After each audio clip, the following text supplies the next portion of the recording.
어머님, 젊은 새며느리랑 제주도 갈치 맛은 좀 보셨나요? 제 카드로 긁으신 그 28만 원이 당신들 인생의 마지막 만찬이 될 줄은 꿈에도 모르셨겠죠. 7년간 시댁의 든든한 돈줄이자 감정 쓰레기통이었던 저를 그들은 뒤에서 답답한 호구라 불렀습니다.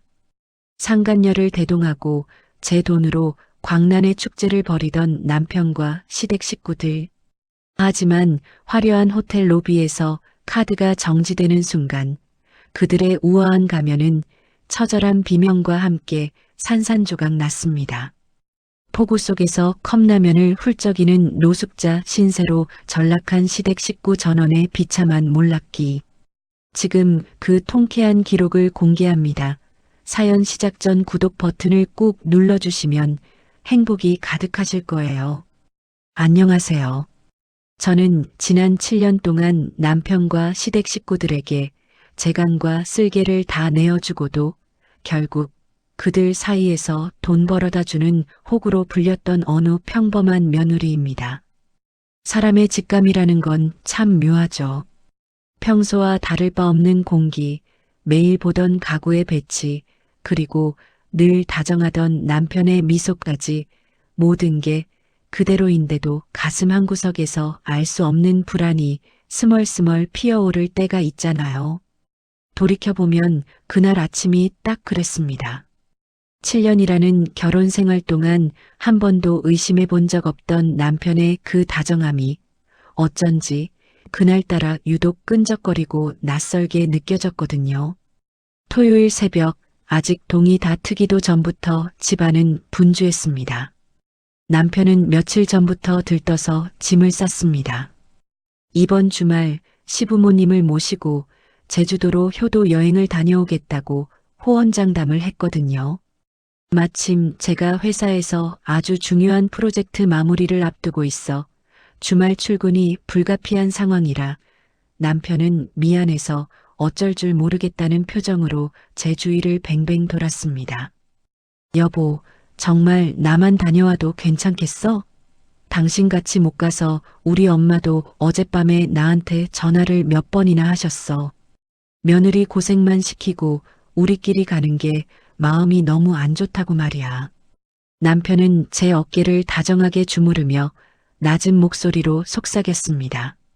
그 손길이 평소보다 훨씬 부드러워서 저는 제가 남편 복은 참 많다는 생각을 다시 한번 했죠.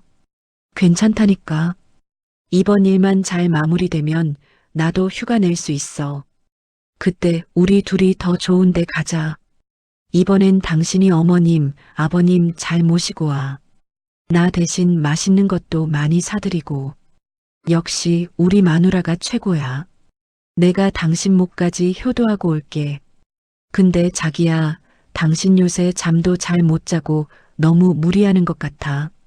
내가 옆에서 챙겨줘야 하는데 마음이 너무 무겁네. 남편은 제 얼굴을 한참이나 안쓰럽게 쳐다보며 제 볼을 어루만졌습니다. 그러더니 식탁 위에 미리 차려놓은 과일 접시를 제 앞으로 밀어주더군요. 이거라도 좀 먹어. 비타민 보충해야지. 그리고 가서 당신한테 줄 선물 진짜 예쁜 거 사올게. 당신이 갖고 싶어 하던 그 목걸이 있잖아. 제주도 면세점에 들어왔는지 내가 꼭 확인해 볼게. 됐어. 무슨 선물이야? 가서 어머님 가방이나 하나 좋은 거 사드려. 나한테 쓸 돈 있으면 아버님 맛있는 거 한 번 더 대접해드리고. 저는 웃으며 남편의 가슴을 살짝 밀어냈습니다. 남편은 못 이기는 척 웃으며 저를 꽉 안아주었죠. 그때까지만 해도 남편의 품에서 느껴지는 온기가 배신의 열기일 줄은 꿈에도 몰랐습니다. 남편이 짐을 챙기다 말고 거실에 둔 핸드폰이 요란하게 울리기 시작했습니다. 화면에는 우리 엄마라는 이름이 떠 있었죠. 남편은 제 눈치를 한번 살피더니 스피커폰을 켰습니다. 엄마. 지금 짐 다 챙겼어요. 이제 출발하려고요. 그래, 아들아. 어서 오너라. 우리도 벌써 다 준비하고 기다리고 있다. 근데 애미는 정말 같이 못 가는 거냐? 아이고, 내가 마음이 안 좋아서 잠을 다 설쳤다. 우리 며느리 없으면 무슨 재미로 여행을 가니? 시어머니의 목소리는 평소보다 훨씬 고조되어 있었고 어딘지 모르게 들뜬 기색이 역력했습니다. 정말 아쉬워하시는 건지 아니면 아쉬운 척을 하시는 건지 헷갈릴 정도였죠. 엄마, 우리 마누라가 이번에 진짜 큰 프로젝트 맡았잖아요. 본인도 속상해하니까 너무 그러지 마세요. 제가 엄마 아빠 2배로 즐겁게 해드릴게요. 그래, 우리 아들 믿는다. 애미야, 들리니? 네가 못 가서 내가 너무 속상하다. 그래도 일 열심히 하고 나중에 우리끼리 꼭 다시 오자구나. 네, 어머님. 저 대신 즐겁게 놀다 오세요. 날씨도 좋다니까 사진 많이 찍으시고요. 저는 수화기에 대고 최대한 밝게 대답했습니다. 시어머니는 호탕하게 웃으며 전화를 끊으셨죠. 남편은 전화를 끊자마자 제 손을 꼭 잡았습니다. 들었지? 우리 엄마도 당신 생각뿐이야. 자, 이건 당신이 챙겨준 용돈으로 아버님 골프채 좀 봐드리고 남는 걸로 우리 가족 맛있는 거 먹을 때 쓸게. 저는 남편의 말에 문득 한 가지 생각이 스쳤습니다. 이 사람이 부모님 모시고 가는데 기왕이면 기 좀 팍팍 살려주고 싶다는 생각이 들었거든요. 저는 안방 화장대 서랍에서 제 명의로 된 신용카드를 꺼냈습니다. 한도가 넉넉한 제주 거래 카드였죠. 여보, 이거 가져가서 써. 현금은 따로 챙겨줬지만 호텔 결제나 비싼 식당 갈 때는 이걸로 긁어. 어머님 오랜만에 비행기 타시는데 좋은 것도 사드리고 식사도 제일 비싼 거로 대접해드려. 당신 기 좀 살아야 나도 기분 좋지.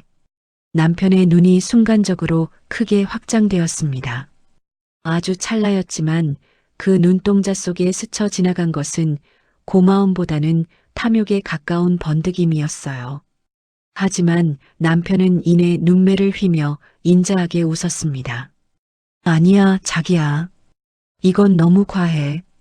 당신 힘들게 번 돈인데 내가 어떻게 이걸 마음대로 써. 에이, 우리 사이에 무슨. 어차피 우리 가족들 위해서 쓰는 건데. 사양하지 말고 가져가. 대신 영수증은 꼭 챙겨오고. 저는 농담처럼 말하며 남편의 셔츠 주머니에 카드를 꽂아 주었습니다. 남편은 제 손을 잡고 손등에 입을 맞추며 감동한 표정을 지었죠. 고마워, 여보. 당신 마음 잊지 않을게. 역시 내 아내가 세상에서 제일 멋지다니까. 내가 이번 여행 가서 당신 자랑 실컷 하고 올게. 남편은 그 카드를 소중하게 챙겨 지갑 깊숙이 넣었습니다. 그리고 현관문을 나서기 직전까지 저를 몇 번이나 안아주고 건강 잘 챙기라는 당부를 잊지 않았죠. 엘리베이터 문이 닫힐 때까지 손을 흔들던 남편의 모습은 그야말로 완벽한 남편 그 자체였습니다. 남편이 떠나고 난 뒤 집안은 갑작스럽게 찾아온 정막으로 가득 찼습니다. 저는 소파에 털썩 주저앉아 남편이 먹다 남긴 과일 접시를 쳐다보았습니다. 그런데 이상하죠. 고맙고 다정한 남편을 배웅했는데 왜 가슴 한구석이 텅 빈 것처럼 허전하고 불안한 걸까요? 결혼 7년 차. 우리는 남들이 부러워할 만큼 원만한 부부였습니다. 아이가 없어서 가끔 외로울 때도 있었지만 남편은 항상 제 편이었고 시부모님도 겉으로는 저를 무척 아껴주셨습니다. 그런데 그날 아침 남편이 나간 자리에 남겨진 공기는 평소와 달랐습니다. 마치 공들여 쌓은 모래성에서 모래알 하나가 툭 떨어져 나간 것 같은 그런 미세한 균열의 소리가 들리는 것 같았거든요. 저는 무심코 거실 테이블을 쳐다보았습니다. 남편이 업무용으로 쓰던 태블릿 PC가 구석에 놓여 있었습니다. 급하게 짐을 챙기느라 깜빡하고 두고 간 모양이더군요. 평소에는 남편의 물건에 손을 대는 성격이 아니었지만 그날은 자석에 끌리듯 태블릿으로 손이 향했습니다. 자기야, 정말 나만 다녀와도 괜찮겠어? 귓가에 맴도는 남편의 목소리가 어쩐지 너무 매끄러웠다는 생각이 들기 시작했습니다. 너무나 완벽해서 오히려 인공적으로 느껴지는 연극 무대의 대사처럼 말이죠. 저는 태블릿의 전원 버튼을 눌렀습니다. 화면 잠금이 걸려 있지 않은 상태였습니다. 저는 그저 남편이 호텔 예약을 제대로 했는지, 렌터카는 잘 잡았는지 도와줄 생각이었을 뿐입니다. 부족한 게 있으면 제가 서울에서라도 결제를 도와주거나 예약을 확인해 주려고 했거든요. 하지만 그 태블릿 속에서 제가 마주하게 될 세상은 제가 지난 7년간 믿어온 모든 것이 거짓이었다는 것을 증명하는 지옥의 입구였습니다. 창밖으로 비치는 햇살은 눈부시게 밝은데 제 방 안은 점점 차가운 냉기가 감돌기 시작했습니다.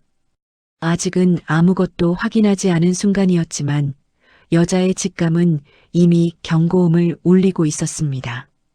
이 태블릿을 여는 순간 제 인생의 가장 평화로웠던 챕터가 영원히 끝날 것이라는 사실을 말이죠. 저는 숨을 크게 들이마시고 태블릿의 사진첩 앱을 눌렀습니다. 그리고 그곳에서 제가 한 번도 본 적 없는 남편의 표정과 마주하게 되었습니다. 아니, 우리 가족의 진짜 얼굴을 마주하게 되었죠. 배신이라는 단어가 얼마나 날카로운지 저는 그날 처음으로 온몸의 감각으로 느끼기 시작했습니다. 소파 틈새에 끼어 있던 남편의 태블릿 PC를 집어들었을 때 기기는 배터리가 아슬아슬하게 남아 비명을 지르듯 깜빡이고 있었습니다. 저는 홀린 듯 안방으로 들어가 충전기를 꽂았죠. 전원이 켜지고 시작로고 나타나는 그 짧은 시간이 마치 영겁의 세월처럼 느껴졌습니다. 가슴은 터질 듯이 뛰고 손끝은 차갑게 식어 떨림이 멈추지 않았습니다. 화면이 켜지자마자 알림창이 쉴 새 없이 내려왔습니다. 남편의 핸드폰과 실시간으로 연동된 클라우드 사진첩과 메신저 알림이었죠. 저는 떨리는 손가락으로 사진첩 앱을 눌렀습니다. 그리고 그곳에서 제가 알던 세상이 무너져 내리는 소리를 들었습니다. 사진첩의 가장 상단, 오늘이라는 날짜 아래에 방금 찍힌 듯한 선명한 사진들이 줄지어 올라오고 있었습니다. 그런데 남편의 옆자리엔 제가 모르는 하지만 너무나 화사한 차림의 젊은 여자가 남편의 팔짱을 꽉 끼고 서 있었습니다. 이게 누구야? 저는 숨을 쉬는 법을 잊은 사람처럼 멍하니 화면을 바라봤습니다. 사진을 옆으로 넘길수록 비참함은 배가 되었죠. 남편은 그 여자의 어깨를 감싸 안고 입을 맞추는 신용을 하고 있었고 그 옆에는 우리 시부모님이 세상에서 가장 인자한 미소를 지으며 서 계셨습니다. 시어머니는 그 여자의 손을 꼭 잡고 친딸보다 더 애틋한 표정으로 카메라를 응시하고 있었죠. 단순한 바람이 아니었습니다. 시댁 식구 전원이 공모한 조직적이고 치밀한 기만이었던 겁니다. 저는 미친 사람처럼 메신저 앱을 열었습니다. 그곳에는 우리 가족이라는 이름의 단톡방이 있었죠. 시아버지, 시어머니, 남편 그리고 예쁜이라고 저장된 그 여자까지 총 4명의 단란한 대화가 이어지고 있었습니다. 예쁜이 어머님, 저 공항 도착했어요. 이번에 선물로 주신 가방 너무 마음에 들어요. 감사해요. 시어머니 그래, 우리 예쁜 새며느리. 네가 좋아하니 나도 기쁘구나. 오늘 여행 가서 맛있는 거 많이 먹고 사진도 많이 찍자. 남편 엄마 아빠. 나 지금 마누라 카드 챙겨서 나왔어. 이번 여행은 한도 걱정하지 말고 팍팍 쓰자고. 내가 오늘을 위해 얼마나 공을 들였는데. 시아버지 허허, 장하다 우리 아들. 그 답답한 애한테는 일 때문에 바쁜 척 잘했지? 이번 기회에 우리 식구들끼리 결속 좀 다져보자꾸나. 마누라 카드. 답답하네. 그들이 지칭하는 대상이 누구인지 깨닫는 순간 저는 헛웃음이 터져 나왔습니다. 목이 메어 소리조차 나오지 않는 통곡이 가슴을 훑고 지나갔죠. 제가 지난 7년 동안 가족이라 믿고 간과 쓸개를 다 내주었던 사람들은 저를 그저 돈 잘 벌어오는 돈줄이자 호구로만 여기고 있었던 겁니다. 어떻게 사람이 이럴 수가 있어? 눈물이 뺨을 타고 흘러 태블릿 화면 위로 떨어졌습니다.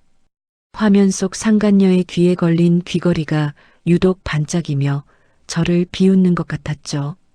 자세히 보니 그것은 한 달 전 제가 잃어버렸다고 울며불며 온 집안을 뒤졌던 제 결혼 예물 귀걸이였습니다. 남편은 그때 제 손을 잡으며 당신이 워낙 칠칠치 못해서 그래. 내가 나중에 더 좋은 거 사줄게라고 다정하게 저를 비난했었죠. 그 귀걸이가 지금 그 여자의 귀에서 제 돈으로 산 원피스와 함께 빛나고 있었습니다. 저는 주먹을 꽉 쥐고 이를 악물었습니다. 지금 여기서 무너져 울고만 있을 순 없었습니다. 저는 차가운 물로 세수를 하고 거울 속에 저를 쳐다봤습니다. 눈은 충혈되고 입술은 바르르 떨리고 있었지만 눈빛만큼은 그 어느 때보다 날카롭게 빛나고 있었죠. 그래, 당신들이 원하는 게 이거였지? 내가 없는 완벽한 가족여행.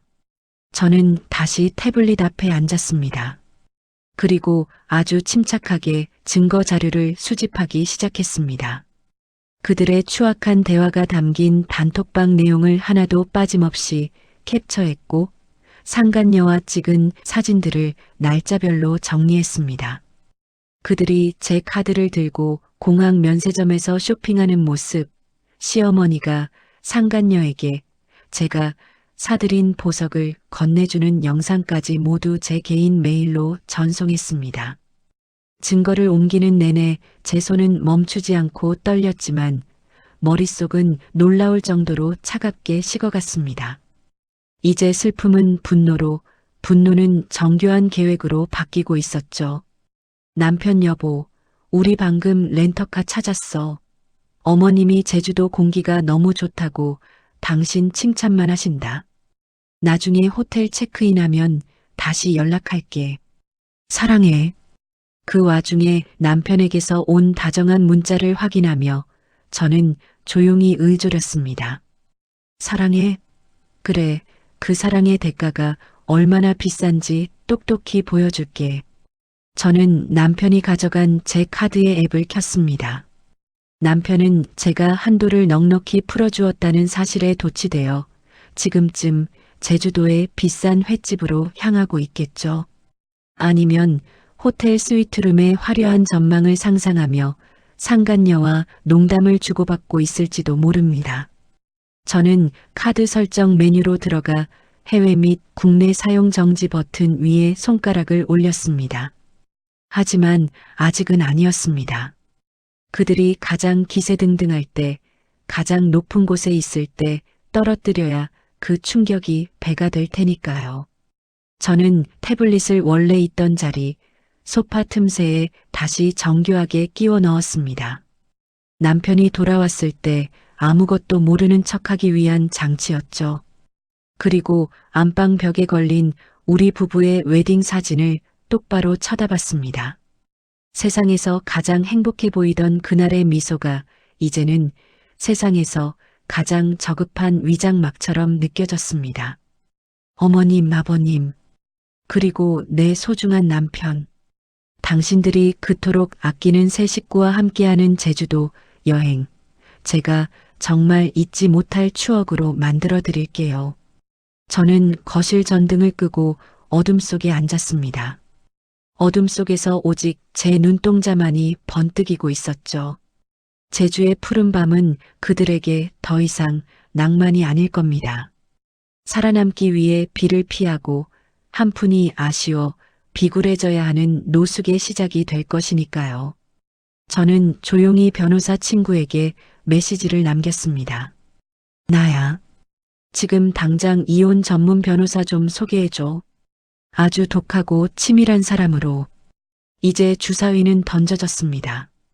그들은 자신들이 저지른 배신의 대가가 무엇인지 호구라고 불렀던 며느리의 분노가 얼마나 처참한 결과를 가져오는지 이제 곧 온몸으로 느끼게 될 것입니다. 창밖으로는 비구름이 몰려오기 시작했습니다. 마치 제주도에 쏟아질 거대한 폭풍을 예고하기라도 하듯 서울의 하늘도 어둡게 가라앉고 있었습니다. 배신을 확인한 뒤에 찾아오는 건 슬픔보다는 지독한 현실감이더군요. 저는 회사 업무도 뒤로 한 채 소파에 앉아 멍하니 휴대전화 화면만 바라보고 있었습니다. 2시가 조금 넘자 기다렸다는 듯 첫 번째 알림이 울렸습니다. 남편이 공항에 도착해 가장 먼저 한 일은 제 카드로 렌터카 비용을 결제하는 것이었죠. 딩동. 경쾌한 알림음이 울릴 때마다 제 가슴 속엔 시커먼 불길이 타올랐습니다. 평소라면 부모님 모시고 고생하느라며 응원했겠지만 지금 저 소리는 제 살점이 뜯겨나가는 소리와 다름없었습니다. 오후 2시 40분.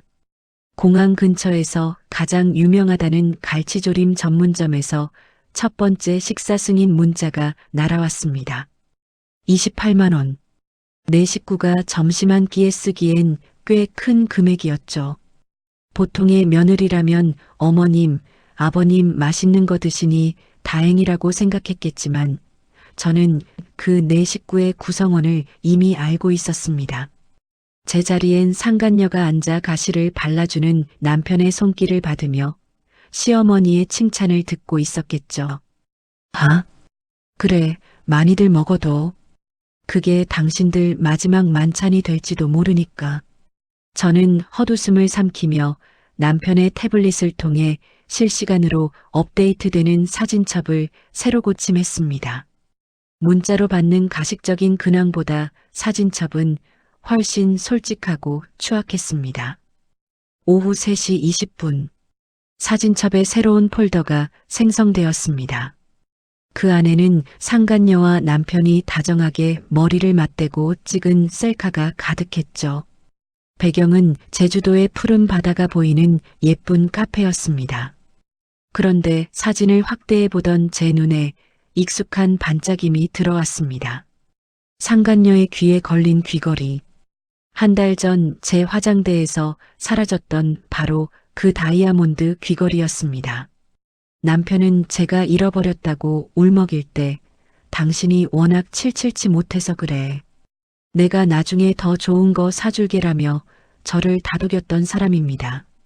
그런 그가 제 분신 같은 보석을 상간녀의 귀에 걸어주고는 세상에서 가장 다정한 연인인 양 포즈를 취하고 있었습니다. 시어머니는 그 옆에서 그 여자의 어깨를 감싸 안으며 친딸보다 더 애틋한 미소를 지어 보였고요. 그들의 뻔뻔함은 거기서 멈추지 않았습니다. 오후 4시가 넘어가자 결제 문자가 쉴 새 없이 쏟아졌습니다. 이번엔 제주 시내의 대형 골프용품 매장이었습니다. 120만 원. 아버님 골프채 세트라도 바꾸셨나 보네. 내 돈으로 생색은 네가 다 내고 말이야. 참다 못한 제가 남편에게 전화를 걸었습니다. 신호음이 몇 번 울리더니 아주 명랑하고 활기찬 남편의 목소리가 들려왔습니다. 여보, 일 많이 바빠? 나 지금 아버님 모시고 잠깐 쇼핑 좀 하고 있었어. 쇼핑? 아까 문자 보니까 금액이 꽤 크던데 뭐 샀어? 제가 짐짓 아무것도 모르는 척 묻자 남편은 한층 더 목소리를 높여 너스레를 떨었습니다. 아, 이거 아버님이 평소에 갖고 싶어 하시던 골프채가 마침 세일하더라고. 당신이 어머님 아버님 기 좀 살려드리라고 카드 줬잖아. 그래서 내가 당신 이름 팔아서 큰맘 먹고 하나 결제했지. 우리 마누라 최고라고 어찌나 좋아하시는지 나중에 전화 한번 드려. 그래, 아버님이 좋아하신다니 다행이네. 근데 자기야, 혹시 내 귀걸이 말이야. 당신이 본 적 없어? 아까 청소하다 보니까 한쪽이 또 안 보여서.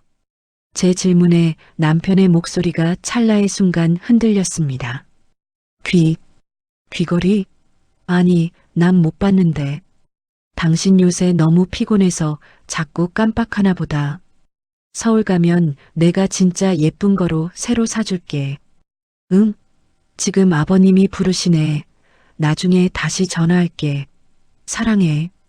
다급하게 전화를 끊는 남편의 뒤편으로 상간녀의 키득거리는 웃음소리가 섞여 들어왔습니다. 자기야, 빨리 와. 하는 그 여자의 얇은 목소리까지 말이죠. 저는 휴대폰을 꽉 쥔 채 눈을 감았습니다. 분노가 가슴을 뚫고 나올 것 같았지만 지금은 때가 아니었습니다. 오후 4시 50분. 이번엔 명품 편집숍에서 80만 원이 긁혔습니다. 아마 시어머니의 가방이나 상간녀의 옷을 샀겠죠. 그들은 제가 준 카드를 마치 무한 동력이라도 되는 양마구잡이로 휘두르고 있었습니다. 이봐 당신, 그 카드가 언제까지 당신들 편일 것 같아? 저는 조용히 자리에서 일어나 가방을 챙겼습니다. 그리고 카드사 앱을 켰습니다. 현재 시각 5시 10분. 공항에서 쇼핑을 마친 그들이 이제 막 예약해둔 5성급 호텔로 향할 시간이었습니다. 제주도의 기상예보는 점점 악화되어 이제는 눈앞이 보이지 않을 정도의 폭우가 쏟아지기 시작했다는 속보가 들려왔죠. 저는 호텔 예약실에 전화를 걸었습니다. 제 목소리는 그 어느 때보다 차갑고 단호했습니다. 네, 호텔 예약실입니다. 오늘 예약된 건으로 전화드렸습니다. 제가 예약자 본인인데요. 결제가 안 되면 예약이 자동 취소되는 거죠? 아, 고객님. 맞습니다. 예약금 외에 나머지 부분을 결제는 오늘 체크인할 때 해주셔야 합니다. 그렇지 않으면 미리 선납하신 계약금은 환불되지 않고 위약금으로 지불됩니다. 계약금 못 받는 건 상관없습니다. 다만 현장에 도착할 제 가족이라는 사람들이 제 카드나 명의로 체크인을 시도할 텐데 결제가 안 되면 절대로 방을 내주지 마세요. 직원은 당황한 듯 했지만 저는 단호하게 쐐기를 박았습니다. 지금 제주도 날씨가 안 좋아서 그분들이 간곡하게 부탁할지도 모릅니다. 하지만 절대로 안 됩니다. 아시겠어요? 전화를 끊고 나니 온몸에 전율이 돋았습니다. 이제 그들은 화려한 골프채 세트와 명품 쇼핑백을 양손 가득 들고 폭우를 뚫고 호텔 로비에 도착하겠죠. 금방이라도 푹신한 침대에 누워 와인을 딸 생각에 부풀어 있을 겁니다. 하지만 그곳에서 그들을 기다리는 건 따뜻한 웰컴 드링크가 아니라 차가운 거절과 한도 초과라는 비참한 현실뿐이었습니다. 저는 집을 나와 차에 올라탔습니다. 밖에도 비가 내리기 시작하더군요. 하지만 제 마음은 그 어느 때보다 투명하고 맑았습니다. 배신의 축제는 끝났고 이제 청구서를 내밀 시간이었으니까요. 그들이 제 돈으로 산 그 비싼 옷들이 빗물에 젖어 무거워질 때쯤 그들은 비로소 알게 될 겁니다. 자신들이 버린 사람이 누구였는지, 그리고 그 대가가 얼마나 가혹한지를 말이죠. 저는 빗줄기를 가르며 차를 몰았습니다. 제주도에서 들려올 그 첫 번째 비명을 기다리면서 말이죠. 어느덧 하늘은 완전히 어두워졌습니다. 하지만 제 복수의 태양은 이제 막 떠오르려 하고 있었습니다. 로비의 화려한 샹들리에 아래서 남편이 내민 카드가 승인 거절이라는 빨간 글자를 띄울 때 그들의 그 우아한 가면이 어떻게 조각날지 상상만 해도 가슴이 뛰었습니다. 어디 마음껏 누려봐. 그게 당신들이 평생 느껴볼 마지막 사치일 테니까. 저는 카오디오의 볼륨을 높였습니다. 웅장한 클래식 음악이 차 안을 가득 채웠고 저는 폭풍 속으로 뛰어드는 전사처럼 당당하게 도로를 달렸습니다. 이제 곧 제주도의 푸른 밤은 그들에게 가장 혹독하고 긴 밤이 될 것입니다. 서울의 하늘은 낮게 가라앉아 있었지만 제가 있는 차 안은 마치 진공 상태처럼 고요했습니다. 와이퍼가 규칙적으로 유리창을 닦아내는 소리만이 정적을 깨고 있었죠.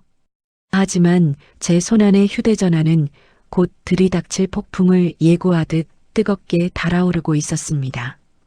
제주도의 기상 악화 소식은 이미 뉴스 속보로 도배되고 있었어요. 강풍과 폭우로 인해 도로 곳곳이 통제되고 비행기마저 결항되기 시작했다는 소식이었죠. 자, 이제 슬슬 연락이 올 때가 됐는데 제 예상이 비껴가길 바랐지만 남편은 제 기대를 저버리지 않았습니다. 화면에 남편이라는 두 글자가 떠오르는 순간 저는 입가에 고인 차가운 미소를 숨기지 않았습니다. 저는 심호흡을 한 번 하고 세상에서 가장 현숙하고 다정한 아내의 목소리로 전화를 받았습니다. 여보, 쇼핑은 잘 끝냈어? 아버님 골프채는 마음에 드신대? 수화기 너머로 남편의 한껏 들뜬 하지만 어딘가 초조함이 섞인 목소리가 들려왔습니다.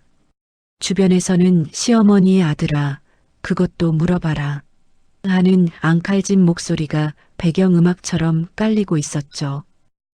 자기야. 방금 쇼핑 마치고 이제 막 호텔로 출발하려고 차에 탔어. 아버님이 골프채 보시더니 입이 귀에 걸리셨어. 역시 우리 마누라가 최고라고 동네방네 자랑하시겠대. 그거 다행이네. 어머님은? 어머님도 뭐 하나 사드렸어? 제 질문에 남편은 기다렸다는 듯 본론을 꺼내기 시작했습니다. 그 뻔뻔함의 농도가 어찌나 짙은지 옆에 있었다면 뺨이라도 한 대 갈기고 싶은 심정이었죠. 안 그래도 엄마가 봐둔 가방이 하나 있는데 아까 골프채 사고 나니까 카드 한도가 좀 간당간당한가 봐. 여보, 미안한데 한도 조금만 더 넉넉하게 풀어주면 안 될까?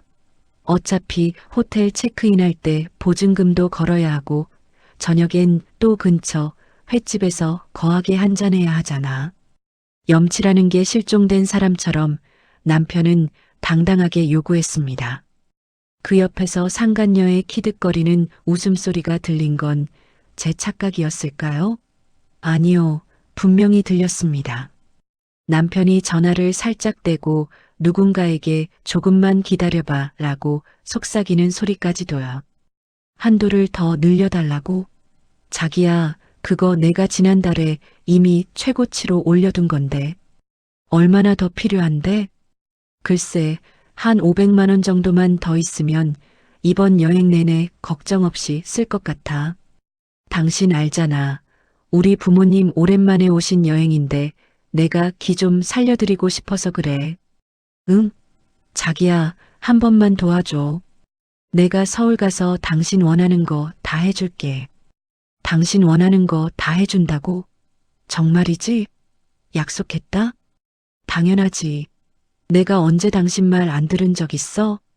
남편의 목소리에는 비굴함과 거만함이 기묘하게 섞여 있었습니다. 그는 여전히 제가 아무것도 모른 채 그저 자신의 다정한 말 몇 마디에 지갑을 여는 바보 같은 아내라고 굳게 믿고 있었죠. 저는 핸들을 꽉 쥐며 목소리를 가다듬었습니다. 그래, 알았어. 당신이 그렇게까지 말하는데 내가 안 해줄 수 없지. 지금 바로 카드사 앱 접속해서 한도 조정해 놓을게. 넉넉하게 1,000만 원으로 올려둘 테니까 호텔 가서 마음 놓고 체크인해. 알았지? 어머님 가방도 제일 좋은 거로 사드리고. 와, 진짜? 여보, 역시 당신이 최고야. 사랑해, 진짜 사랑해. 내가 이 은혜 평생 안 잊을게. 남편은 세상을 다 얻은 듯 소리를 질렀습니다. 옆에서 시어머니의 아이고 우리 며느리 통도 크네. 역시 내 며느리다. 하는 가식적인 칭찬이 흘러나왔습니다. 저는 그 소름 끼치는 소리를 들으며 조용히 전화를 끊었습니다.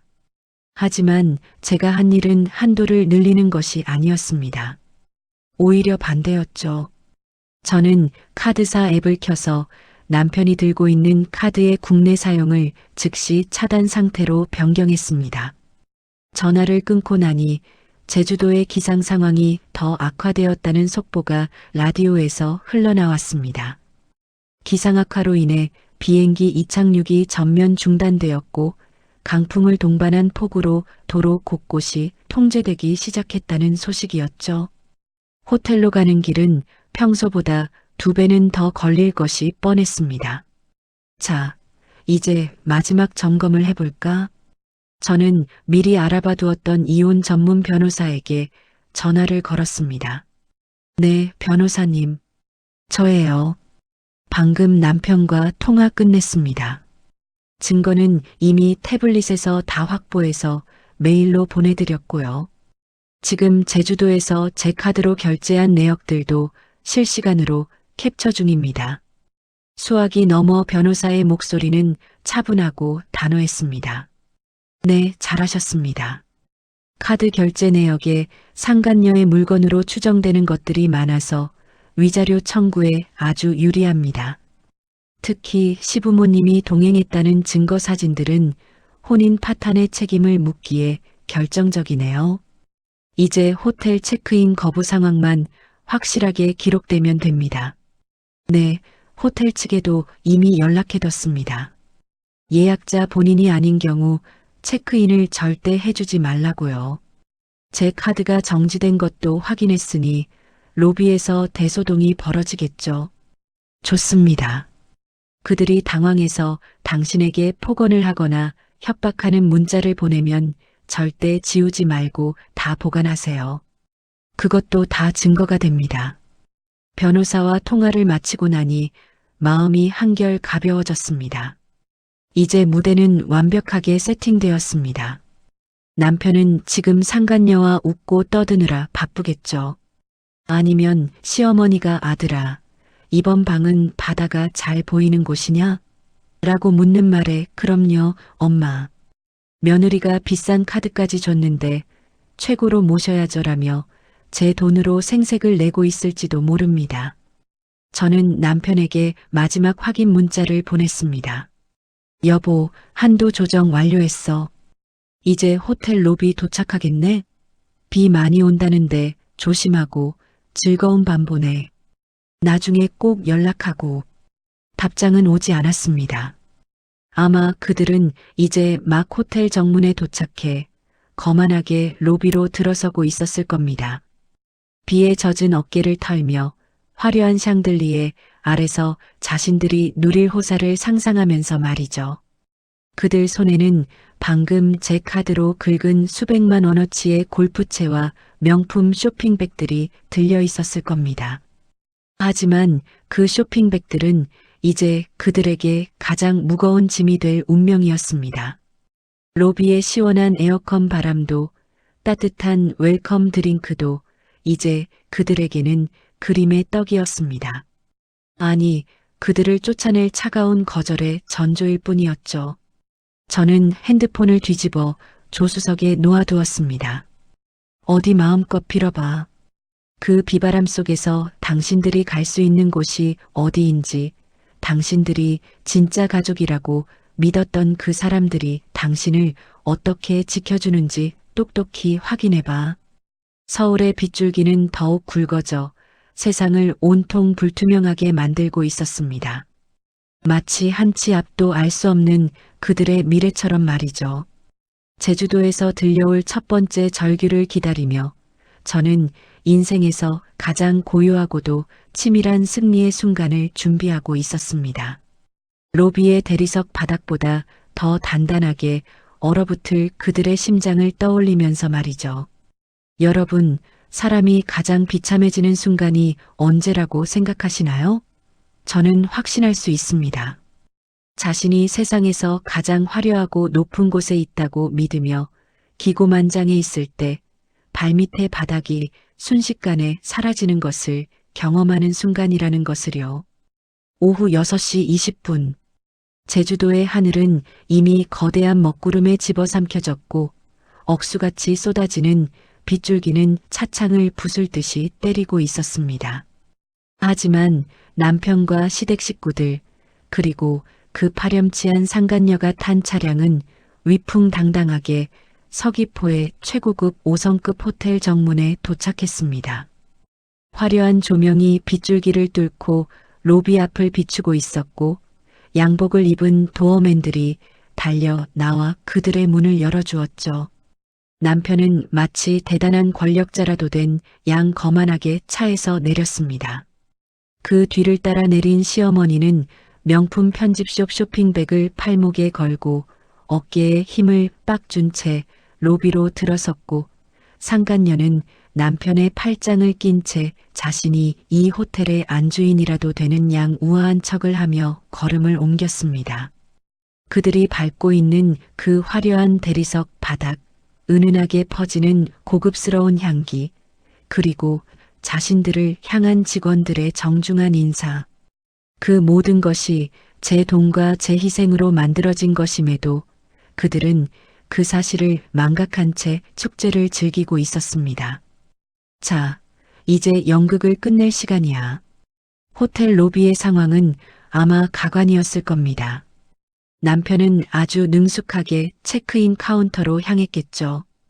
뒤에 서 있는 시부모님과 상간녀의 시선을 의식하며 가장 비싼 지갑에서 제 카드를 꺼내 직원에게 내밀었을 겁니다. 예약 확인 부탁합니다. 여기 카드로 보증금이랑 결제 다 해주세요. 남편의 목소리는 자신감이 넘쳤을 겁니다. 직원은 정중하게 카드를 받아 단말기에 꽂았겠죠. 1초, 2초. 정적이 흐르고 단말기에서는 경쾌한 비프음 대신 기분 나쁜 오류음이 울려 퍼졌습니다. 고객님, 죄송합니다만 카드 승인이 거절되었습니다. 분실 신고로 정지된 카드로 나오는데요. 직원의 이 한마디에 남편의 얼굴은 순식간에 흑빛으로 변했습니다. 뒤에서 아들아, 왜 그러니? 빨리 들어가서 쉬자꾸나. 다리가 아파 죽겠다라며 보채던 시어머니의 목소리도 뚝 끊겼겠죠. 분실 신고라니요? 그럴 리가요. 방금 전까지 쇼핑할 때도 잘 썼던 카드인데 다시 한번 해봐요. 한도도 방금 늘렸단 말입니다. 남편은 당황해서 목소리를 높였습니다. 직원은 곤란한 표정으로 몇 번이나 다시 시도했지만 결과는 같았습니다. 로비에는 이미 다른 투숙객들이 줄을 서 있었고 사람들의 시선이 이 소란스러운 일행에게 쏠리기 시작했습니다. 고객님, 저희 시스템 문제가 아니라 카드사 측에서 거부된 것입니다. 다른 카드가 있으시면 그것으로 결제해 주시겠습니까? 현금? 남편에게 현금이 있을 리가 없죠. 여행 경비 일체를 제 카드에 의지하고 있었으니까요. 시부모님 역시 우리는 돈 없다. 아들이 다 알아서 한다며 빈손으로 온 분들이었고요. 상간녀는 옆에서 당황한 기색을 숨기지 못하며 남편의 팔을 잡아당겼을 겁니다. 자기야, 어떻게 된 거야? 나 창피해 죽겠어.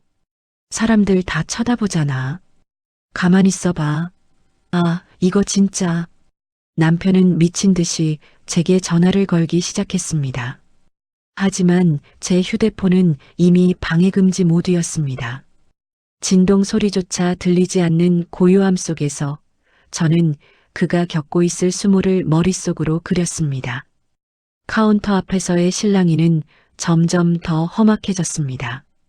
시어머니는 참다 못해 카운터를 손바닥으로 치며 소리를 질렀겠죠.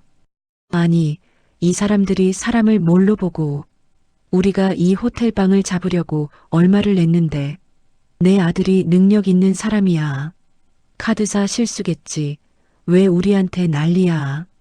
시어머니의 천박한 목소리가 화려한 로비에 울려 퍼질 때마다 주변 사람들의 눈빛은 경멸로 바뀌어 갔습니다. 명품 백을 들고 우아한 척하던 상간녀는 이제 고개를 숙인 채 구석으로 몸을 숨기기에 바빴을 테고요. 결국 호텔 보안 요원들까지 다가왔습니다. 예약자 본인인 저와 통화가 되지 않고 결제 수단도 불확실한 상태에서 소란까지 피우니 호텔 측에서도 더 이상 친절을 베풀 이유가 없었죠. 고객님, 로비에서 소란을 피우시면 곤란합니다. 결제가 되지 않으면 예약은 자동 취소됩니다. 죄송하지만 밖으로 이동해 주시겠습니까? 취소라니. 이 비바람에 우리 보고 어디로 가라는 거야. 남편의 절규 섞인 외침이 들리는 듯 했습니다. 밖에는 천둥 번개가 치며 폭우가 쏟아지고 있었고 제주도의 밤은 급속도로 차가워지고 있었습니다. 호텔 밖으로 한 걸음만 나가면 바로 거센 비바람이 몰아치는 지옥이 기다리고 있었죠. 그들은 이제 깨달았을 겁니다. 자신들이 들고 있는 그 무거운 쇼핑백들이, 그 화려한 옷들이 아무런 짝에도 쓸모없다는 것을요. 당장 오늘 밤 몸을 누일 방 한 칸조차 제 카드가 없으면 가질 수 없는 처지라는 것을 말입니다. 저는 조용히 자리에서 일어나 와인 한 잔을 따랐습니다. 빗소리가 음악처럼 들리더군요. 남편에게서는 부재중 전화가 50통이 넘어갔고 시어머니에게서도 애미야, 너 미쳤니? 당장 전화 받아라 하는 문자가 빗발치고 있었습니다. 하지만 저는 그 어떤 메시지에도 답하지 않았습니다. 그들이 로비의 차가운 대리석 바닥에 주저앉아 비에 젖은 채 서로를 탓하며 절망하는 모습이 눈앞에 선했습니다. 자기야, 자기가 그렇게 좋아하는 가족여행이잖아. 이제부터가 진짜 시작이야. 서로 의지하면서 그 긴 밤을 잘 버텨봐. 저는 와인을 한 모금 머금고 어둠 속에서 미소 지었습니다. 5성급 호텔의 화려한 조명 아래서 시작된 그들의 몰락. 그것은 제가 받은 배신에 비하면 아주 작은 대가에 불과했습니다. 이제 그들은 호텔 정문을 나서며 자신들이 버린 사람의 그림자가 얼마나 컸는지 뼛속까지 시린 추위와 함께 느끼게 될 것입니다. 로비의 샹들리에 아래서 비명과 고성이 오가던 그 시간, 저는 비로소 진정한 평온을 느꼈습니다. 이제 무대에 막이 올랐고 관객은 저 하나뿐입니다. 이 처절하고도 사이다 같은 복수극의 주인공들이 어떤 최후를 맞이할지 저는 아주 느긋하게 감상할 준비가 되어 있었습니다. 창밖의 빗줄기는 더욱 거세졌고 제주도의 밤은 그 어느 때보다 길고 잔혹하게 흐르고 있었습니다. 그들이 호텔 문 밖으로 밀려나는 그 순간 그들의 완벽했던 세계는 완전히 산산조각이 났습니다. 화려한 5성급 호텔의 자동문이 무심하게 닫히는 순간 그들을 맞이한 것은 제주도의 거친 비바람이었습니다. 방금까지만 해도 대리석 바닥을 밟으며 세상의 주인공이라도 된 양 어깨를 펴고 있던 6명의 일행은 이제 쏟아지는 폭우 속에 던져진 처량한 신세가 되었죠.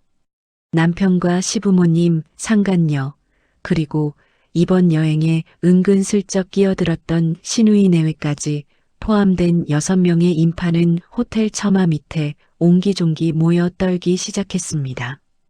그들이 양손에 들고 있던 명품 쇼핑백들은 들이치는 빗물에 젖어 눅눅하게 늘어지기 시작했고 화사하게 차려입은 옷들은 이미 빗물에 젖어 몸에 착 달라붙어 가간이었죠. 아니, 이게 도대체 무슨 일이야? 아들아, 빨리 어떻게 좀 해봐라. 이 추위에 밖에서 밤을 새우라는 거냐? 시어머니가 비명을 지르듯 소리쳤습니다. 평소 인자한 척하던 시아버지는 이미 뒷목을 잡고 로비 쪽 의자에 앉으려 했지만 보안 요원들의 따가운 시선에 다시 빗속으로 떠밀려 나왔습니다. 엄마, 가만히 있어봐. 내가 지금 걔한테 계속 전화하고 있잖아. 근데 이 사람이 전화를 아예 안 받네. 남편의 목소리는 공포와 당황으로 떨리고 있었습니다. 그는 미친 사람처럼 휴대폰 액정을 눌러댔지만 제가 설정해둔 수신 거부의 벽은 단단했죠. 그때 상간녀가 짜증 섞인 목소리로 남편의 팔을 뿌리쳤습니다. 오빠, 나 추워 죽겠어. 머리 세팅한 거 다 풀린 거 보여? 여기가 어디라고 우리를 쫓아내. 다시 들어가서 따져. 따지긴 뭘 따져. 결제가 안 된다는데. 야, 너도 가만 좀 있어봐. 나 지금 미치겠으니까. 남편의 입에서 드디어 거친 말이 튀어나왔습니다. 평소 그 여자 앞에서는 간이라도 빼줄 듯 굴더니 상황이 최악으로 치닫자 본색이 드러나는 법이죠. 그들은 일단 렌터카로 몸을 피하기 위해 주차장으로 달려갔습니다. 하지만 거기서 그들을 기다리고 있던 건 더 참혹한 현실이었습니다. 주차장에 세워둔 차량 앞에 낯선 남성 2명이 서 있었거든요. 바로 제가 미리 연락해둔 렌터카 업체의 직원들이었습니다. 저기요, 비키세요. 우리 차 타야 하니까. 남편이 소리를 지르며 다가가자 직원이 단호하게 서류 한 장을 내밀었습니다. 본 차량은 계약자이신 아내분께서 직접 차량 회수 및 계약 취소를 요청하셨습니다. 지금 즉시 차량을 회수하겠습니다. 뭐라고요? 아니, 내가 운전자 등록도 되어 있는데 무슨 소리예요? 지금 비 오는 거 안 보여요? 남편이 길길이 날뛰었지만 직원은 눈 하나 깜짝하지 않았습니다. 계약자 본인께서 강하게 항의하셨고 저희는 그렇게 할 수밖에 없습니다. 협조해 주시지 않으면 경찰을 부를 수밖에 없습니다. 직원의 말에 남편은 얼어붙었습니다. 제가 강하게 항의했던 게 먹힌 거죠. 결국 6명의 일행은 차 안에 실려있던 짐 가방들과 쇼핑백들을 빗물이 고인 아스팔트 바닥 위로 다 쏟아내야 했습니다. 차량이 주차장을 빠져나가는 뒷모습을 보며 시어머니는 바닥에 주저앉아 통곡하기 시작했습니다. 아이고, 내 팔자야. 이게 무슨 망신이냐. 며느리 그년이 아주 작정을 했구나. 우리를 여기서 죽이려고 작정을 했어. 신우이 남편이라는 사람은 이 상황이 믿기지 않는지 허망하게 웃으며 하늘만 쳐다보고 있고 신우이는 상간녀를 째려보며 쏘아붙였습니다. 너 때문이야. 네가 이번 여행 오고 싶다고 꼬드겨서 이 난리가 난 거 아니야. 돈 한 푼도 없는 게 어디서 며느리 행세를 해? 뭐라고요? 형님이야말로 내 덕분에 제주도 공짜로 오게 됐다고 좋아할 땐 언제고 이제 와서 나한테 난리예요? 상간녀와 신우이 사이에서 머리채를 잡기 일보 직전의 싸움이 벌어졌습니다. 남편은 그 사이에서 어쩔 줄 몰라 하며 제게 다시 전화를 걸었습니다. 이번에는 메시지가 가더군요. 여보, 제발.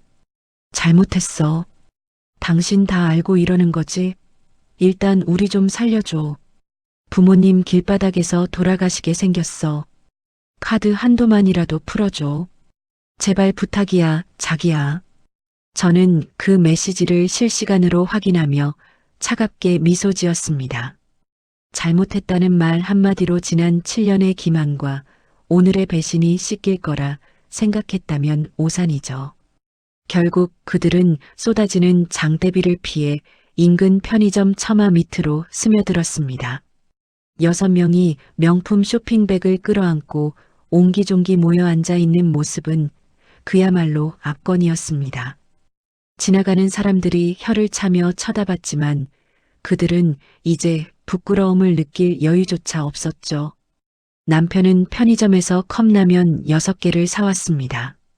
5성급 호텔 스위트룸에서 와인을 따려던 계획은 편의점 플라스틱 의자에 앉아 뜨거운 물도 제대로 안 익은 컵라면을 훌쩍이는 비참함으로 바뀌었습니다. 어머님, 이거라도 드세요. 일단 기운 차려야죠. 상간녀가 가식적으로 컵라면을 건넸지만 시어머니는 그 그릇을 쳐내버렸습니다. 저리 안 치워. 너 같은 년 때문에 내 아들 인생 망치고 내가 이 고생을 하는데 당장 내 눈앞에서 사라져. 빗소리보다 더 큰 고성이 편의점 앞을 가득 채웠습니다. 비바람에 젖어 덜덜 떠는 시부모님, 서로를 잡아먹을 듯 노려보는 시누이와 상간녀, 그리고 머리를 감싸쥐고 바닥만 보고 있는 남편.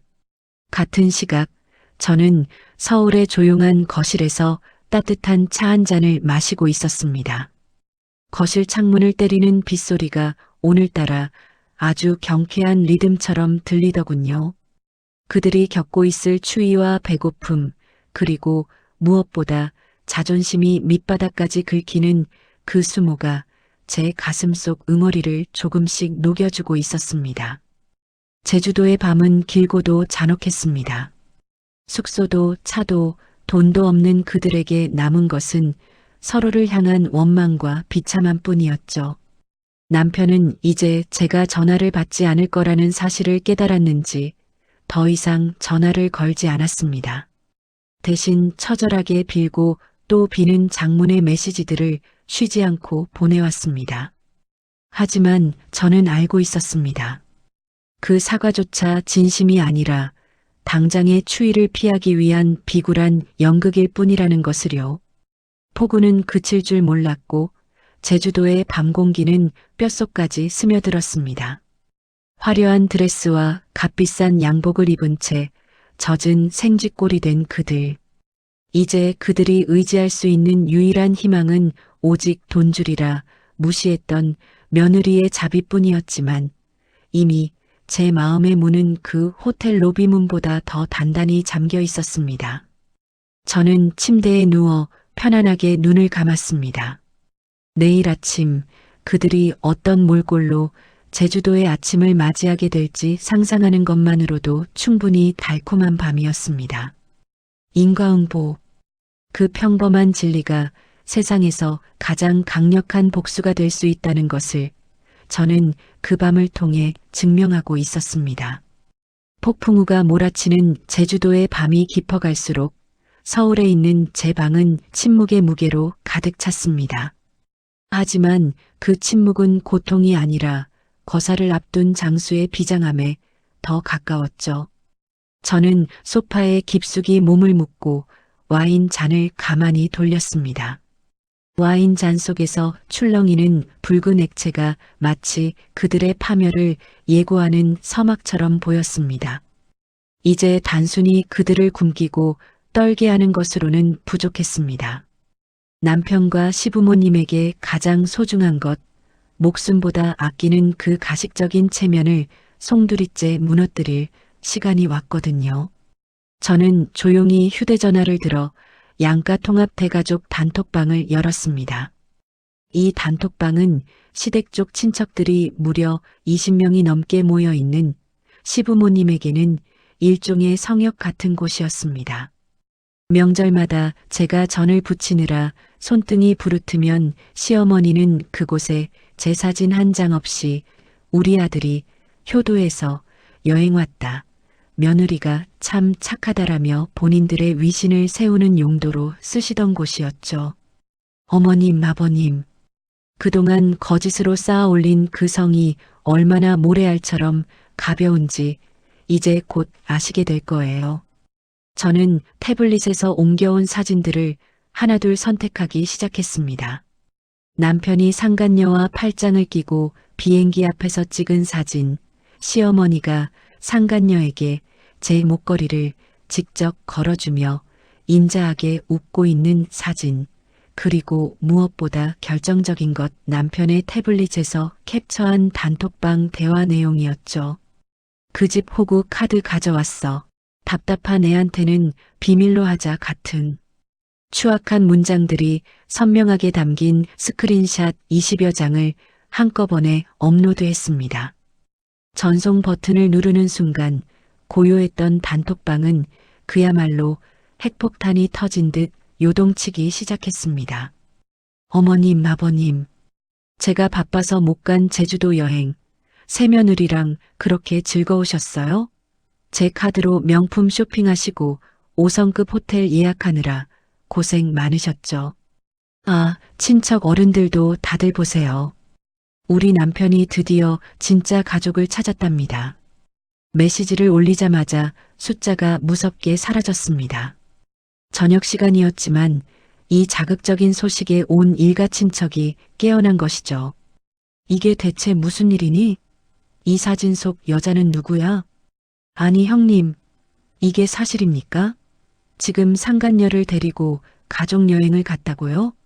제정신입니까? 와 대박. 이거 진짜예요? 저 여자 귀걸이 형수님 거 아니에요? 소름 돋네. 채팅창은 순식간에 비난과 경악의 메시지로 도배되었습니다. 평소 시부모님이 우리 아들은 법 없이도 살 사람이다. 며느리가 우리를 친부모처럼 모신다며 동네방네 자랑하고 다니던 화려한 명성은 단 몇 초 만에 쓰레기통으로 처박혔습니다.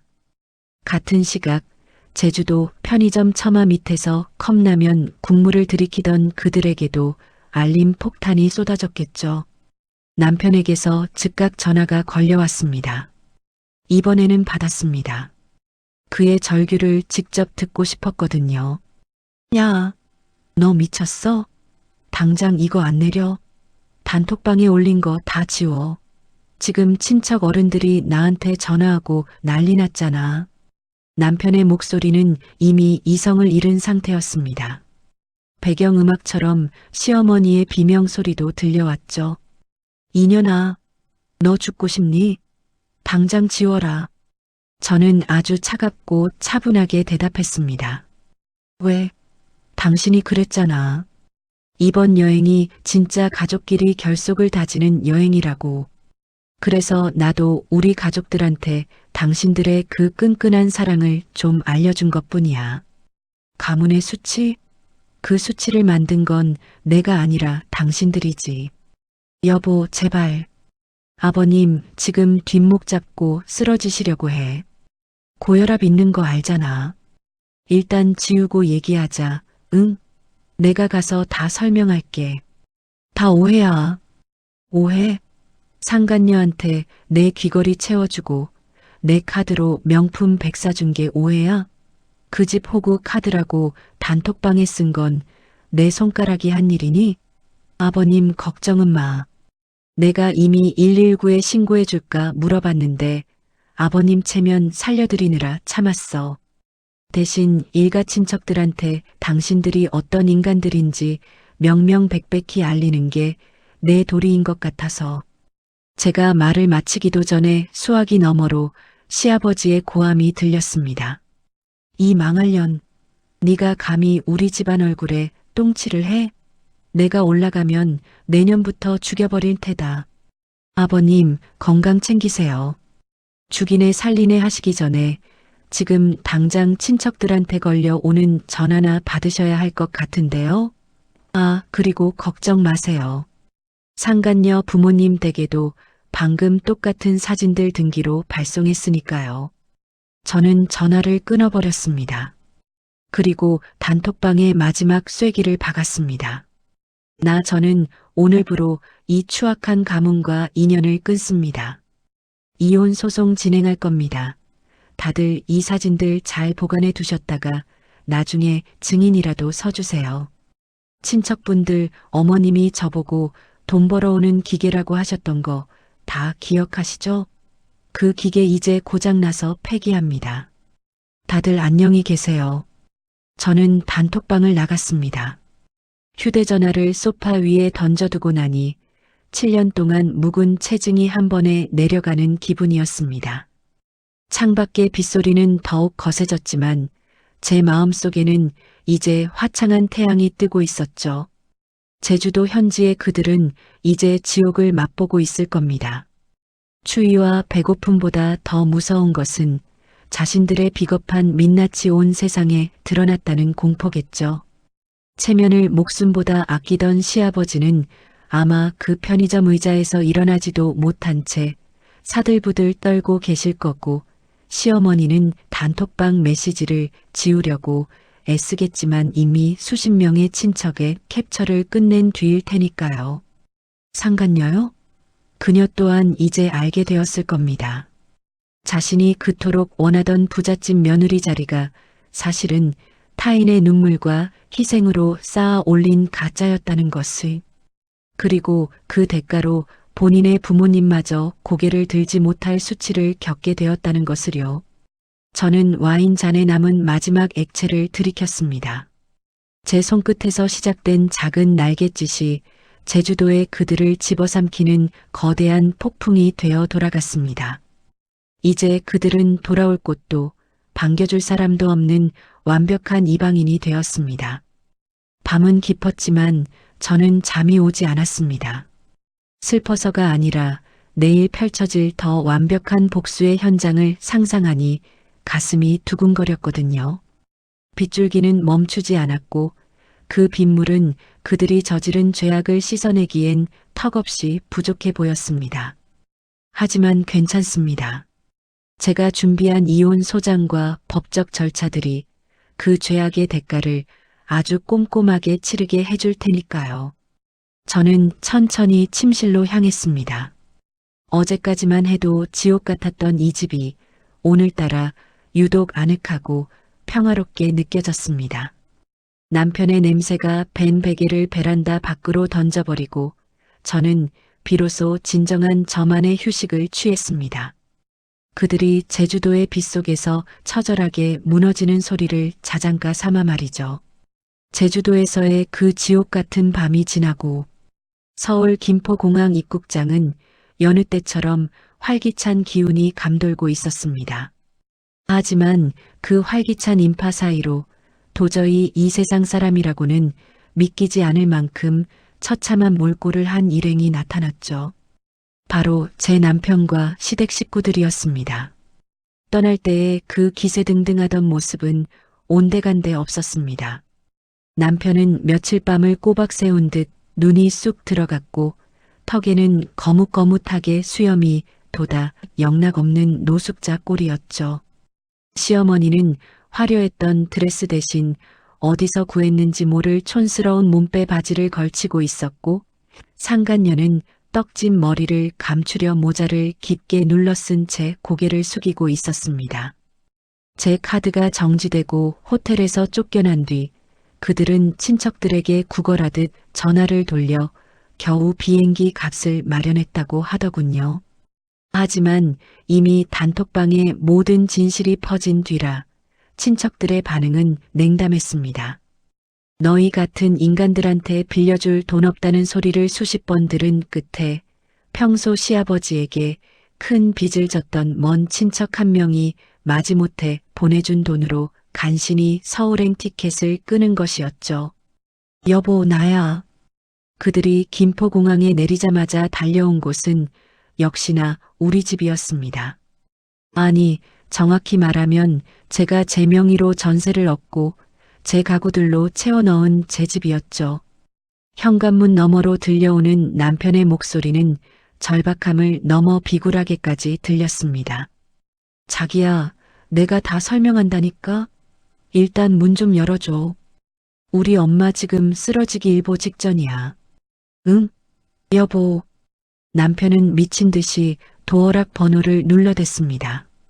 평소처럼 우리 부부의 결혼기념일 4자리를 눌렀겠죠.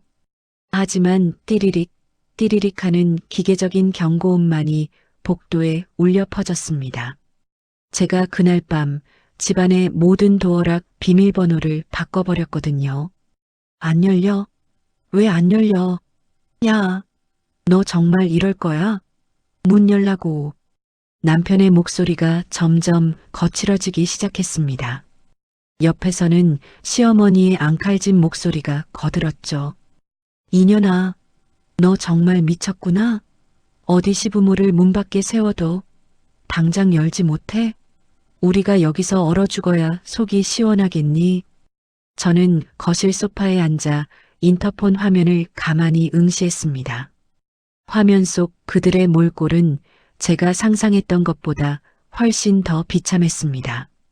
제주도 폭우에 젖었던 옷들은 말라붙어 퀴퀴한 냄새가 화면 밖까지 풍기는 듯했고 그들이 애지중지하던 명품 쇼핑백들은 이제 찢어지고 해진 채 쓰레기 봉투처럼 발치에 놓여 있었죠. 저는 천천히 인터폰의 스피커 버튼을 눌렀습니다. 제 목소리는 그 어느 때보다 차갑고 명징하게 복도로 흘러나갔습니다. 누구세요? 저희 집에 무슨 용무시죠? 무슨 용무냐니? 나야, 내 남편. 장난 그만하고 문 열어.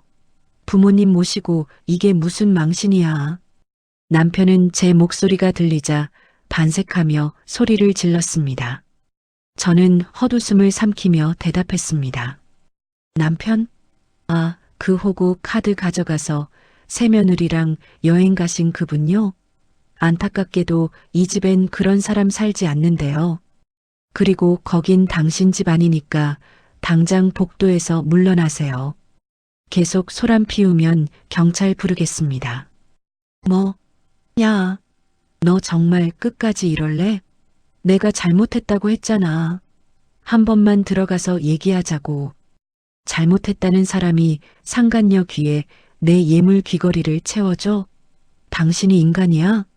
그리고 어머님, 아버님. 당신들이 그렇게 아끼는 새며느리 있잖아요. 그 여자네 집으로 가시지 왜 여길 오세요?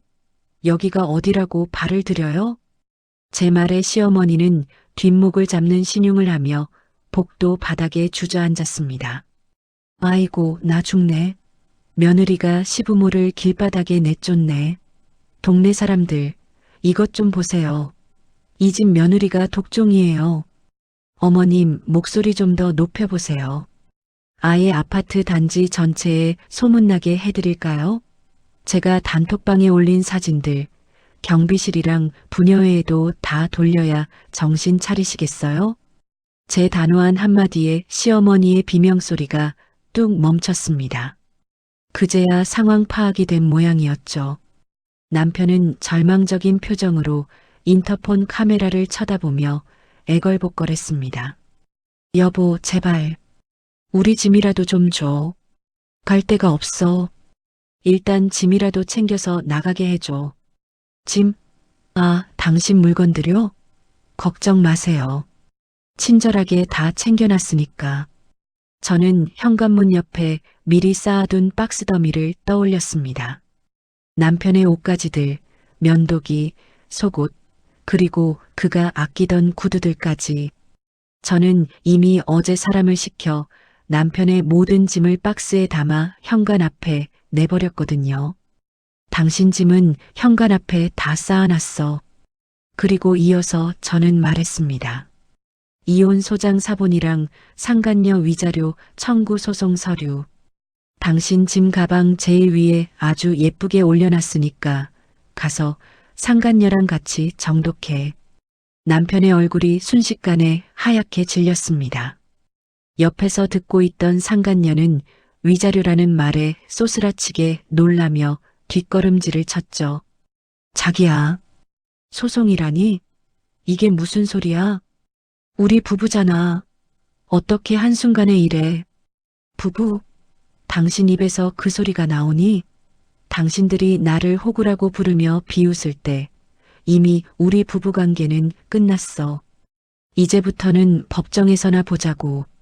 야, 그리고 너 어린 것이 어디서 불륜질이야.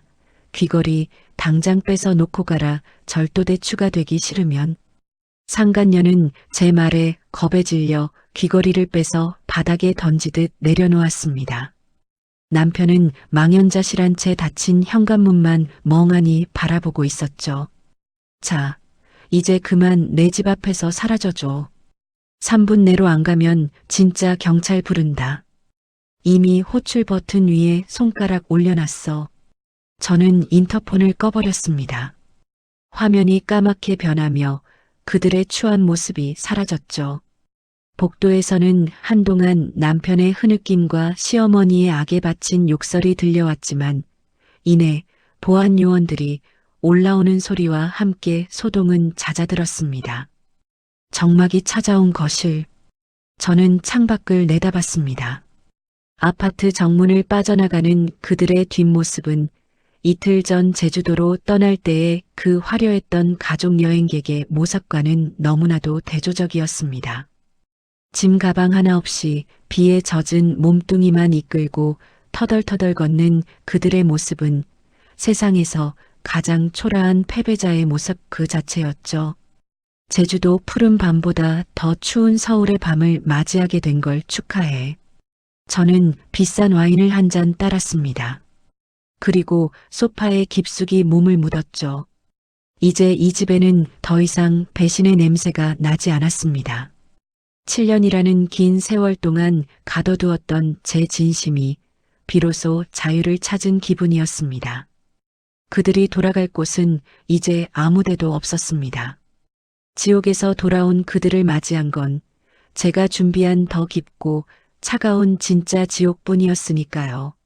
저는 와인을 한 모금 마시며 평온하게 눈을 감았습니다. 내일부터 시작될 법적 공방은 더 길고 지루하겠지만 상관없었습니다. 이미 승부의 추는 저에게 기울었고 저는 이 게임의 완벽한 승자가 될 준비가 되어 있었거든요. 빗물 냄새 대신 은은한 와인 향이 방 안을 채웠고 저는 오랜만에 아무런 걱정 없이 깊은 잠에 들 준비를 마쳤습니다. 사랑이 영원할 거라 믿는 사람들에게 배신만큼이나 잔혹한 교훈은 없을 겁니다. 특히나 그 사랑이 타인의 눈물과 돈 위에 세워진 사상 누각이라면 더욱 그렇죠. 남편과 그 여자의 관계가 딱 그랬습니다. 제가 돈줄을 끊고 법이라는 잣대를 들이밀자마자 그들이 그토록 자랑하던 진짜 사랑은 아주 우스꽝스러운 연극처럼 막을 내리기 시작했습니다. 현관문 앞에서 쫓겨난 뒤 갈 곳 없어진 남편과 상간녀는 시어머니 댁으로 기어 들어갔다고 하더군요. 하지만 그곳 역시 지옥이긴 마찬가지였습니다. 제가 보낸 이혼 소장과 상간녀 위자료 청구 소송 앞에 망연자실하고 있었거든요. 3천만 원이라는 위자료 청구 금액을 확인한 상간녀의 얼굴은 순식간에 일그러졌습니다. 오빠, 이게 뭐야? 나보고 3천만 원을 내라고? 오빠가 조용히 이혼하고 다 해결한다고 했잖아. 도대체 이게 뭐냐고. 상간녀의 앙칼진 목소리가 시어머니 댁의 좁은 거실을 가득 채웠습니다. 며칠 전 제주도에서 남편의 팔짱을 끼고 교태를 부리던 그 예쁜이는 온데간데 없었죠. 가만히 있어봐. 내가 변호사 알아보고 있잖아. 우리 마누라 아니 그 독한 여자가 저렇게까지 나올 줄은 몰랐어. 남편은 머리를 감싸쥐고 괴로워했습니다. 하지만 상간녀의 반응은 냉담하다 못해 잔인했습니다. 돈 한 푼 안 쓰는 호구 며느리의 남편일 때나 그가 매력적이었지 직장에서 잘릴 위기에 처하고 빚더미에 앉게 된 남편은 이제 그녀에게 짐 덩어리일 뿐이었으니까요. 해결? 뭘로 해결해? 자기도 지금 빈털털이잖아. 나 이제 자기 못 믿어. 소송 서류 나한테 온 거 보니까 우리 집 주소까지 다 적혀 있더라. 우리 부모님 알면 나 죽어. 상간녀는 뒤도 안 돌아보고 짐을 챙기기 시작했습니다. 남편이 그녀의 바짓가랑이를 붙잡고 늘어졌지만 그녀는 제 귀걸이를 던질 때보다 더 차가운 표정으로 남편의 손을 뿌리쳤습니다. 이거 네가 나 사랑한다며? 책임진다며? 근데 이게 뭐야? 나 노숙자 만들 작정이야? 다시는 연락하지 마. 나도 내 살 길 찾아야지. 사랑의 맹세가 비명으로 바뀌는 데는 일주일도 채 걸리지 않았습니다. 하지만 남편의 불행은 여기서 끝이 아니었습니다. 제가 정성스럽게 준비한 다음 선물, 바로 남편의 직장으로 보낸 우편물이 도착했거든요. 남편은 나름 탄탄한 중견기업의 대리였습니다. 평소 성실한 이미지로 상사들의 신임이 두터웠죠. 하지만 제가 단톡방에 올렸던 그 적나라한 사진들과 증거 자료들이 익명의 제보 형식을 빌려 회사의 사내 게시판과 인사팀에 전달되었습니다. 공무외적인 사생활로 회사의 명예를 실추시킨 직원에 대한 제보였죠. 남편이 출근한 월요일 아침 사무실의 공기는 평소와 달랐습니다. 동료들은 남편이 지나갈 때마다 수군거렸고 친했던 후배들은 그를 피해 자리를 옮겼습니다. 결정타는 팀장의 호출이었죠. 김대리, 이게 다 무슨 일인가? 자네 정말 실망이군. 효도 여행 간다더니 상간녀를 데리고 가? 그것도 아내 카드로? 회사 망신도 이런 망신이 없어. 팀장님, 그게 오해가 좀 있습니다. 제가 다 설명하겠습니다. 설명은 인사위원회 가서 하게. 이미 자네 때문에 회사 이미지 깎였다고 위에서도 난리야. 자발적으로 사표 쓰는 게 자네나 회사나 좋을 것 같은데 어떻게 생각하나? 남편은 그날로 권고사직 압박을 받으며 짐을 쌌습니다. 책상 위에 놓여 있던 우리 부부의 사진 액자를 쓰레기통에 처박으며 그는 오열했다고 하더군요. 하지만 그 눈물은 저에 대한 미안함이 아니라 잃어버린 자신의 안락한 삶에 대한 후회일 뿐이었습니다. 이후 진행된 재산분할 소송은 그야말로 제 완승이었습니다. 저는 결혼 생활 내내 가계부를 1원 단위까지 꼼꼼히 기록해왔고 아파트 전세 자금과 생활비의 90% 이상을 제가 부담했다는 증거를 완벽하게 입증했습니다. 반면 남편은 유흥비와 상간녀에게 갖다 바친 돈들로 인해 기여도가 거의 0에 수렴했죠. 법정에서 남편은 마지막까지 비굴하게 굴었습니다. 판사님, 제가 잘못한 건 맞지만 그래도 7년을 같이 살았습니다. 한 푼도 없이 쫓겨나는 건 너무 가혹합니다. 제발 자비 좀 베풀어 주십시오. 저는 피고인석에 앉아 있는 남편을 차갑게 내려다보며 변호사를 통해 마지막 일격을 날렸습니다.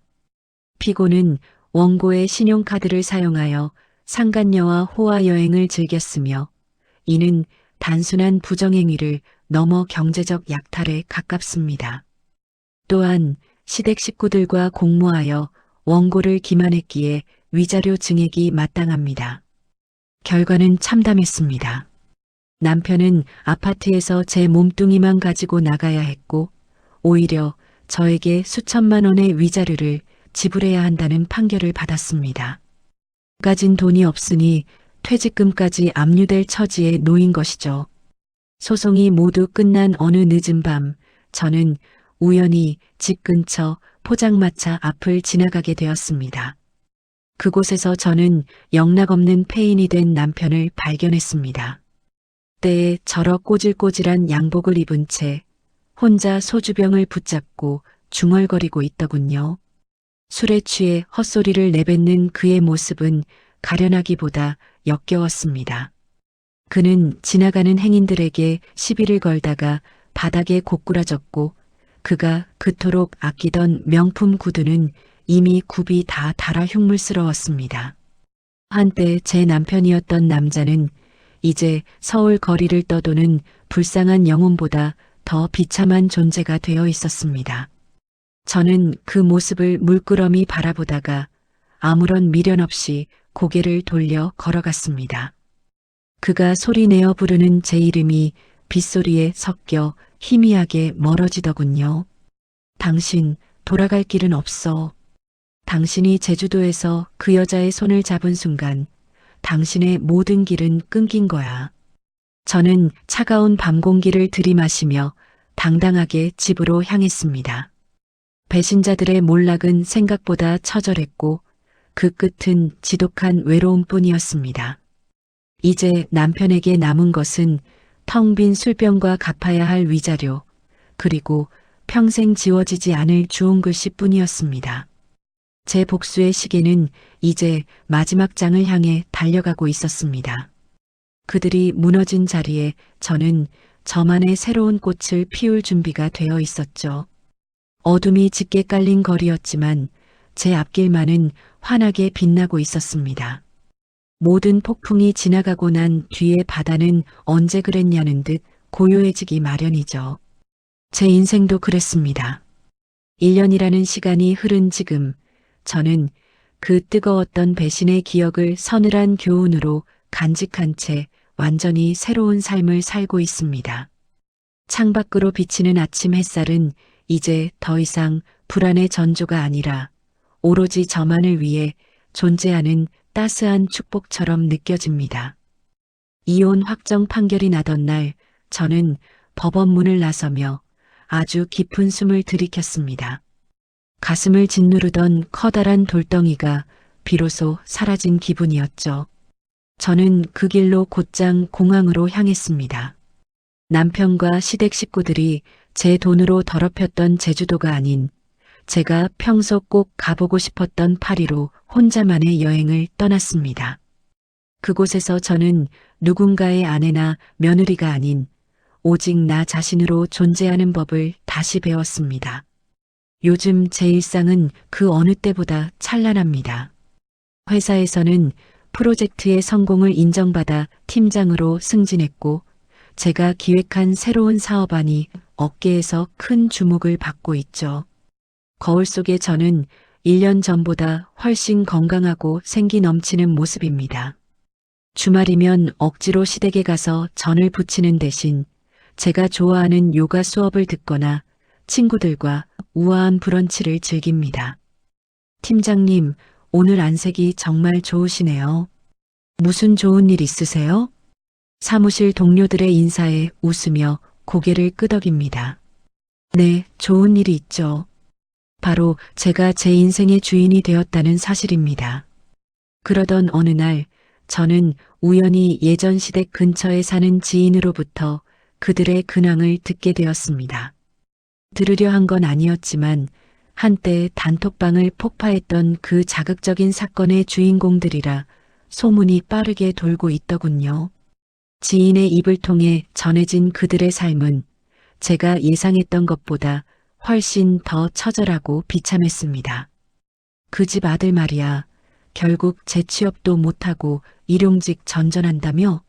시어머니는 그 콧대 높던 분이 동네 시장통 식당에서 불판 닦고 계시더라고. 명품 가방 대신 고무 앞치마 두른 모습 보는데 세상에 사람이 저렇게도 변하나 싶더라. 지인의 말에 저는 아무런 대답도 하지 않았습니다. 통쾌함보다는 지독한 허무함이 먼저 밀려왔기 때문이죠. 며느리 돈으로 호의호식하며 그를 호구라 비웃던 시어머니는 이제 자신이 그토록 무시하던 사람들의 식탁을 닦으며 입에 풀칠을 하고 있었습니다.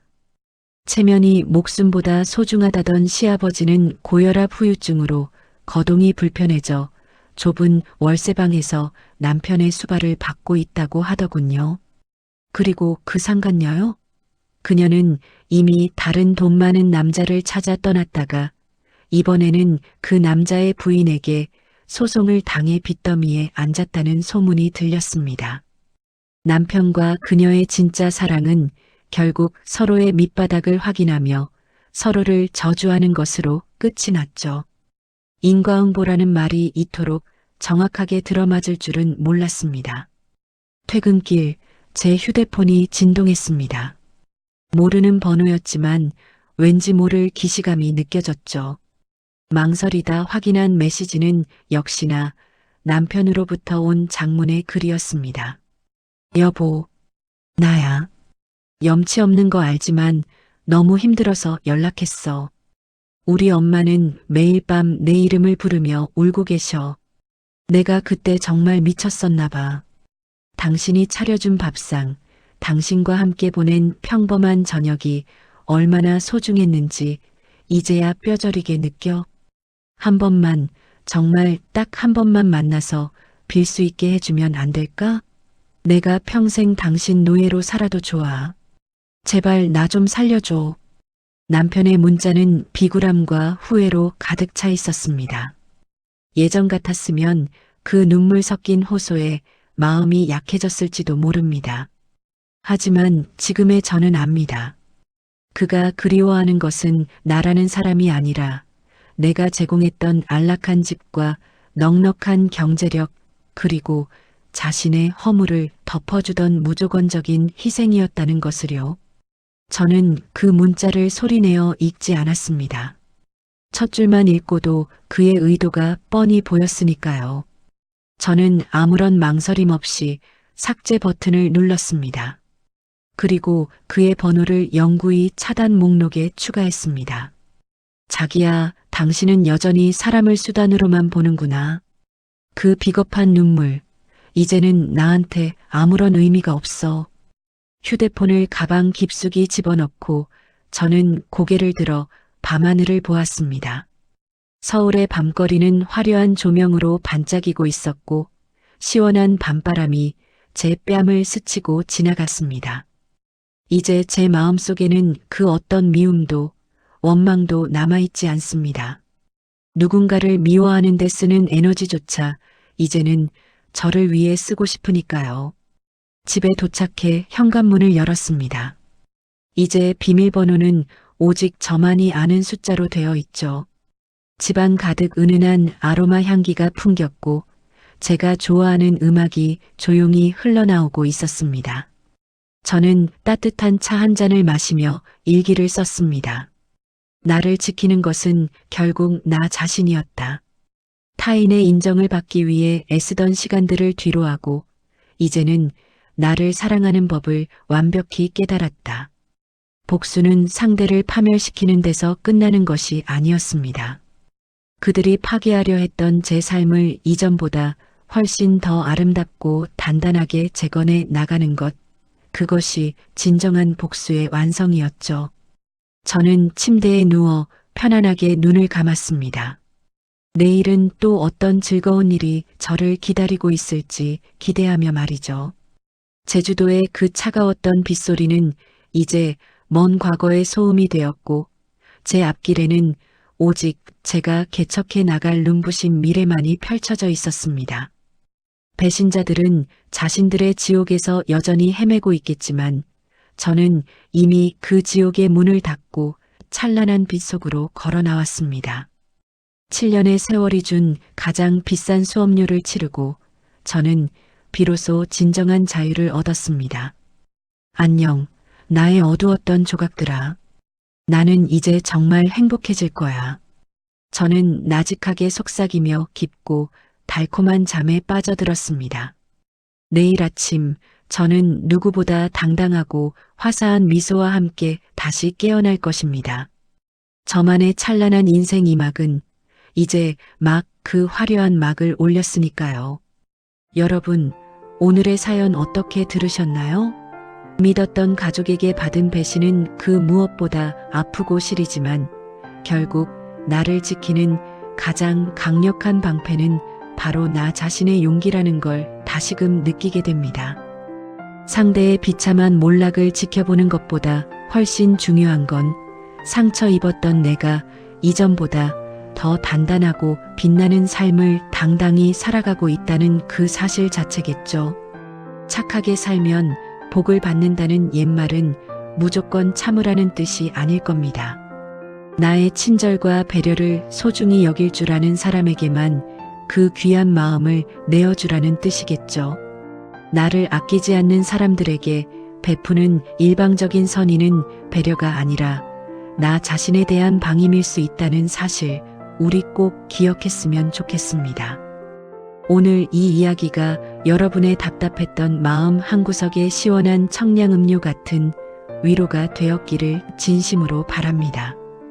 오늘 이야기가 여러분의 가슴을 뻥 뚫어드렸다면 구독과 좋아요, 그리고 알림 설정까지 꼭 부탁드립니다. 여러분의 소중한 응원은 제가 더 시원하고 생생한 사이다 이야기를 들려드릴 수 있는 가장 큰 힘이 됩니다.